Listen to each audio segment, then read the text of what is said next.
আমরা যে house of horror বলছি, এই আয়নাঘরের প্রতিটি ঘর যদি আমরা সবাইকে দেখাতে পারতাম,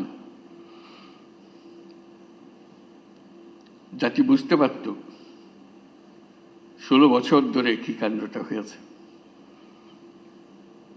এবং কারো কাজ এমন নাই যে তার কোনো পরিচিত এই হররের শিকার হয়নি। হাউস অফ হরর করতে হলে আমাদেরকে জায়গায় জায়গায় ছোট ছোট ঘরগুলো, যেখানে মানুষকে বছরের পর বছর নির্মমভাবে অত্যাচার করেছে, যেখানে ইলেকট্রিক চেয়ার রেখেছে, যেগুলো তো আমাদের সবার দেখারও সুযোগ হয়নি।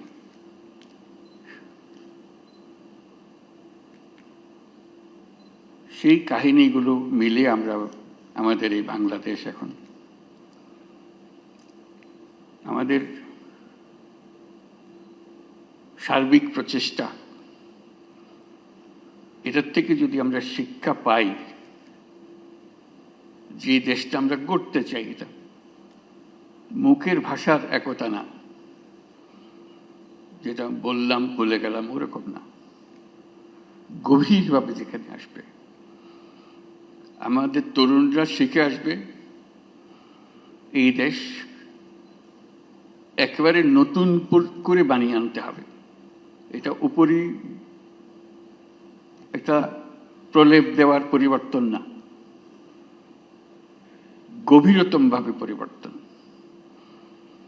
সে গভীরতম পরিবর্তন যদি না করি, যে স্বৈরাচারের বিরুদ্ধে আজকে আমরা কথা বলছি, আবার ঘুরে ফিরে এসে চলে আসবে, এক ভঙ্গিতে না এক ভঙ্গিতে চলে আসবে। যতই আমরা আইন কানুন সামাল দিই, যতই সংস্কার করে, যে সংস্কার আমাদের দরকার, সেই সংস্কার আরো গভীরের সংস্কার। এই সংস্কার গুরুত্বপূর্ণ, আমি অস্বীকার করছি না, অত্যন্ত গুরুত্বপূর্ণ। কিন্তু আমার আবেদন হচ্ছে, আমাদের জাতির ভেতরে এমন কিছু রয়ে গেছে, যেটা যত শাস্তি দিই, যত কিছু দিই, ওটা বোধহয় ওটার বীজ বোধহয় আমাদের মধ্যে থেকে যাবে। এই বীজ থেকে আমরা কিভাবে মুক্তি পাই,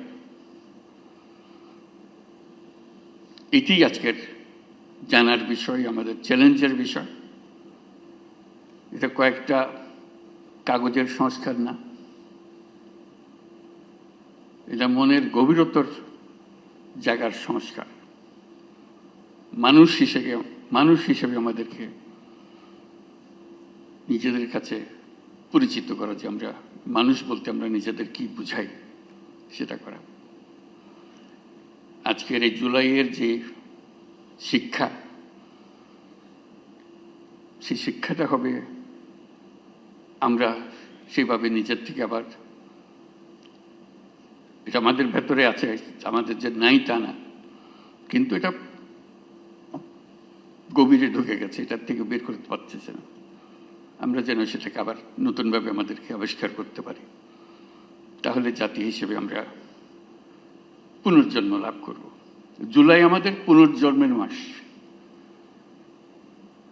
এটা শুধু স্বৈরাচারী মুক্তির বাস না।